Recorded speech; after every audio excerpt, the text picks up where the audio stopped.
સુરતમાં એસઆઈઆરની કામગીરી માટે ભાજપની વિશેષ ડ્રાઈવ એસઆઈઆરની કામગીરીમાં મદદરૂપ થવા માટે ભાજપની કામગીરી કેન્દ્રીય મંત્રી સી.આર. પાટીલ બૂથ પર પહોંચ્યા. નાયબ મુખ્યમંત્રી હર્ષ સંઘવી પણ બૂથ ઉપર પહોંચ્યા. બૂથ પર ચાલતી એસઆઈઆરની કામગીરીનું નિરીક્ષણ કર્યું.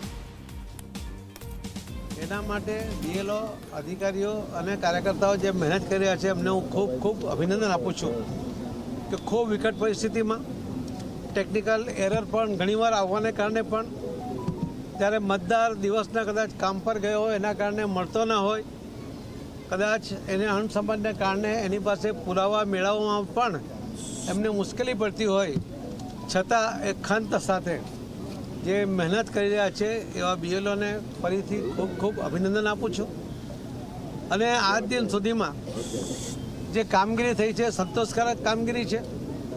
આમાં કોઈ મતદાર વધારવા કે મતદાર કાપી નાખવાની કોઈ યોજના નથી, પરંતુ જે ખરેખર મતદારો છે એમના જ નામ મતદાર યાદીમાં રહે એના માટેનો આ પ્રયત્ન ઇલેક્શન કમિશનર દ્વારા જે કરવામાં આવી રહ્યો છે એના કારણે ભવિષ્યમાં પણ કેન્દ્ર સરકારની કે રાજ્ય સરકારની જે યોજનાઓ છે એમાં પણ લાભાર્થીઓના નંબર ઓછા થશે.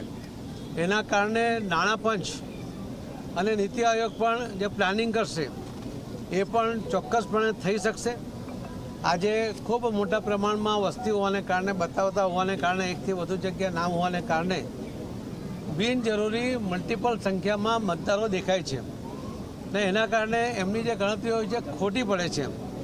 પરંતુ આમાં ચોક્કસપણે જે પ્લાનિંગ કરી શકશે એનો ખૂબ મોટો ફાયદો દેશને ઉન્નતિના શિખરે લઈ જવા માટેના માનનીય પ્રધાનમંત્રી શ્રી નરેન્દ્ર મોદી સાહેબનો જે પ્રયત્ન છે એ પ્રયત્ન સફળ થશે એવો મને વિશ્વાસ છે.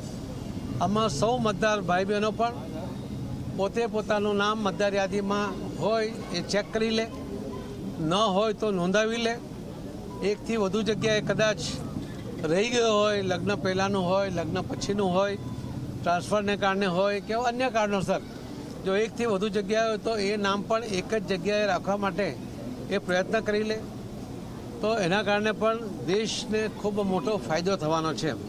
હું ફરીથી ઇલેક્શન કમિશનરને ખૂબ ખૂબ અભિનંદન આપું છું કે એમના અધિકારીઓ, એમના કર્મચારીઓ અને રાજ્ય સરકારના પણ અધિકારીઓ અને બીએલઓ સુધી સતત ખૂબ મહેનત કરીને જે આ કામ કરી રહ્યા છે, આ દેશને પ્રગતિના પંથે લઈ જવા માટે એક ખૂબ મોટું કામ થઈ રહ્યું છે. સૌ કાર્યકર્તાઓને પણ અભિનંદન આપું છું કે એ પણ બીએલઓ સાથે રહીને એમને પૂરક બનવાનો પ્રયત્ન કરે છે, એમને મદદ કરવાનો પ્રયત્ન કરે છે. કેમ કે આ એક દેશહિતનું કામ છે અને એ દેશહિતનું કામ દરેકે કરવું જ જોઈએ એવો મારો બધાને વિનંતી પણ છે, આગ્રહ પણ છે. ખૂબ ખૂબ ધન્યવાદ. સર, મતદાતાઓને શું કહેશો સર? કહી દીધું મતદાતા.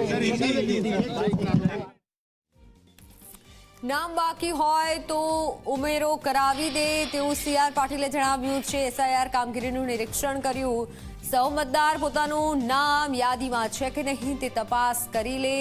એસઆઈઆરની કામગીરી માટે ભાજપે વિશેષ ડ્રાઈવ શરૂ કરી છે. ત્યારે નાયબ મુખ્યમંત્રી હર્ષ સંઘવી પણ પહોંચ્યા હતા અને સી.આર. પાટીલ પણ જોવા મળ્યા. ખાસ સાથે જ સી.આર. પાટીલે પણ જણાવ્યું છે એસઆઈઆરની કામગીરીને લઈને આ કામગીરીમાં બીએલઓ ખૂબ મહેનત કરી રહ્યા છે તેવું નિવેદન પણ આપ્યું. સૌ મતદાર પોતાનું નામ યાદીમાં છે કે નહીં તે ખાસ તપાસી લે.